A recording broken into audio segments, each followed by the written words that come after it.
Welcome to CNN News.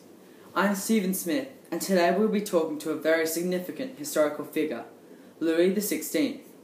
He ruled France in the 18th century, and although he was guillotined in 1793, amazingly he was able to come back and speak with us today. Welcome. So since you were able to come back from the dead, I would like to ask you several questions with regards to the French Revolution. You're quite an important historical figure, so some questions would be great. Is it okay if I begin? Of course. So, you were crowned as king in 1774, at the age of only 20. Seeing as you were not intended to be king, how did it feel to be thrown on the spot and be the ruler of such a significant nation at such a young age? Yes, correct. As I was born in 1754, I was only 20 when I was crowned. Although this felt young for me, my grandfather became king at the age of 5, and I inherited the throne from him when he died from smallpox. As you said, I was not intended to be king. My brother was groomed to be the ruler of France, but when he died, I was put on the spot and thrown under the bus. I was quite afraid at first, not only because of the political pressure, but also because of the pressure put on me by the public. Speaking of a stressful time, you were married to young Mary Antoinette at the age of 15, in 1770. At the time, you must have been confused. How did the marriage impact your reputation throughout the Revolution? At the time of the wedding, I felt pressured. The responsibility was so new to me, and I felt quite awkward being involved with such a young, beautiful girl. As the Revolution went on, we became more comfortable as a couple, but the French public disliked having a queen of foreign blood. The people also disliked me and Marie's actions at certain points in time. I admit that sometimes I used Marie to cover my mistakes, such as the time when I blamed her for our problem conceiving. Our relationship started to become shaky. Rumors were spread about her, and at the time I believed them. This caused a lot of stress on top of the fact that I was running such a significant European nation. So Marie wasn't very popular as a queen. And as you said, France is and was such a significant nation, and a European nation like France needed wealth to be sustainable. The economy spiraled down throughout the years and reached its worst point in 1788. How did you feel about the unemployment rates, and what did you do to counteract this? After the plummet of the economy in 1788, I called an assembly of the States General, which was a meeting of the 3 estates of the French people: the nobles, the clergy, and the commons. This assembly was quite special, since one hadn't been called in centuries. The economic plummet and unfair tax system was really what sparked the French Revolution. I was in quite a dilemma. I couldn't raise the tax to ensure a richer economy because the public simply didn't have the money to pay taxes. The general public was extremely poor, and the unemployment rate reached an astonishing 50%. This surely would have been a crisis too big to handle all alone. When the French financial crisis erupted, you were forced to hire a financial minister, Jacques Necker. What did you think of him? The pressure from the media was quite overwhelming.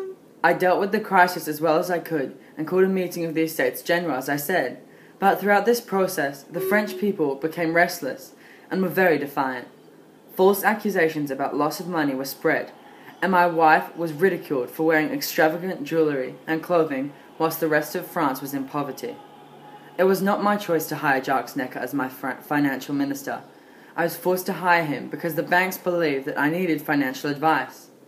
Although Jacques never did anything to personally insult me, I always envied him. The confidence and popularity that he had in court was something that I could never have.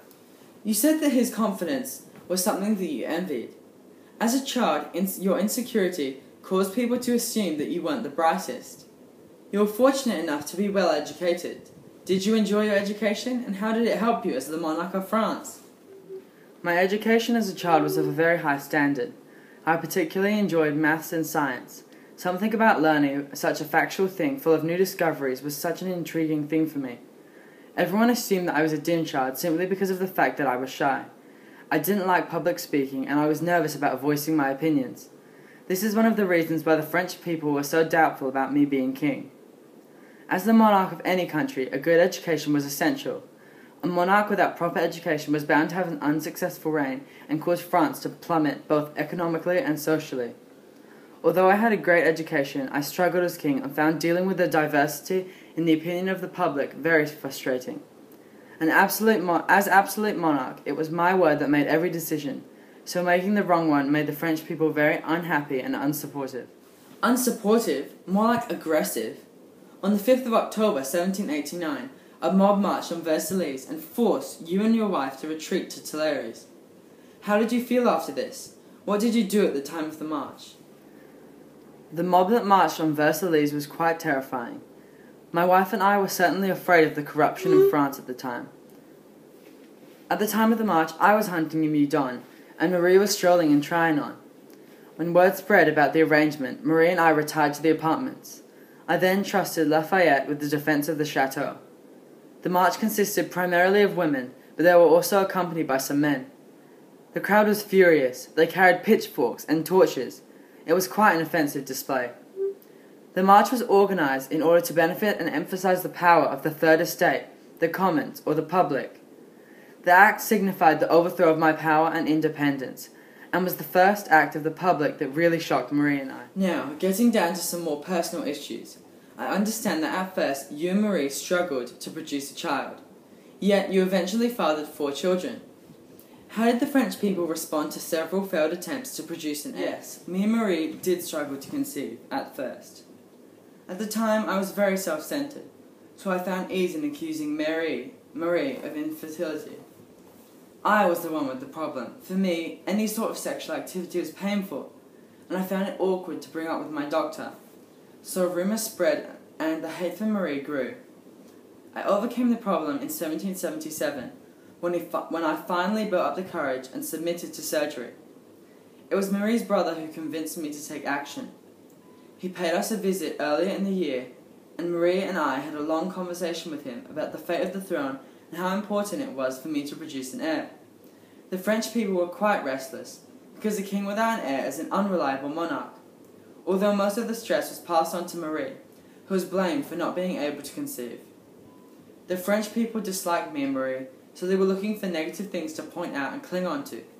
The instability in our family was something that Marie and I feared.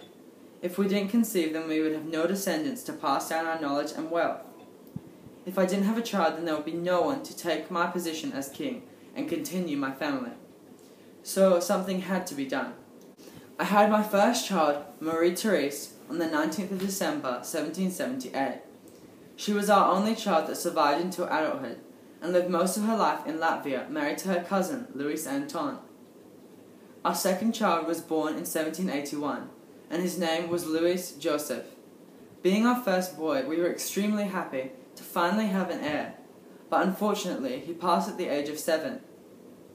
His death was quite a distraction for me, and didn't help when France was in need of a stable king. Our third child was born in 1785. He was imprisoned in 1792, and died 2 years after I was executed in 1793. Our last child was born in 1786.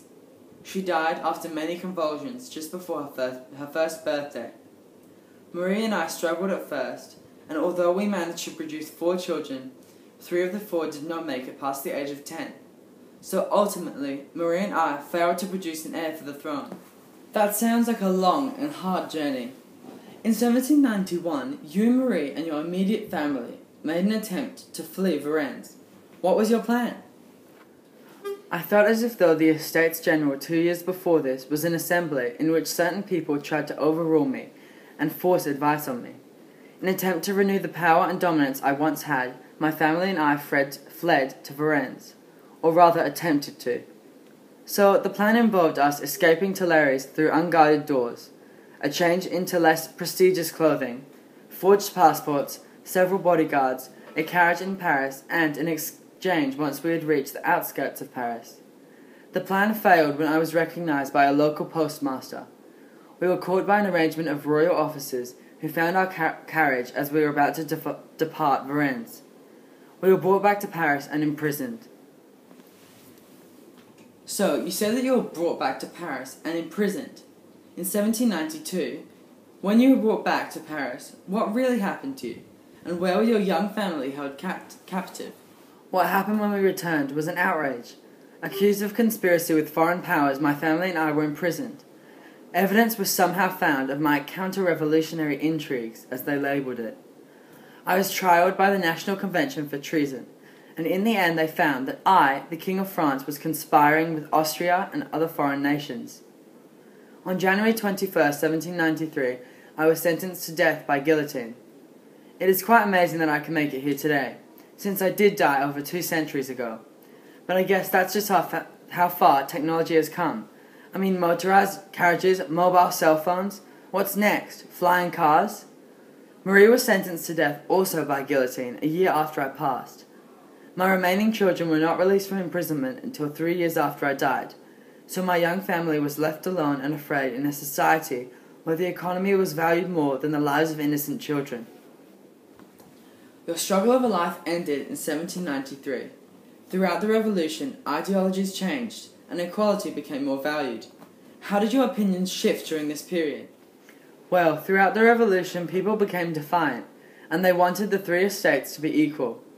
At the time, the rich, wealthy politicians and people of high value to society paid almost no tax, whereas the poor people, who were hardly valued at all, paid extremely high fees.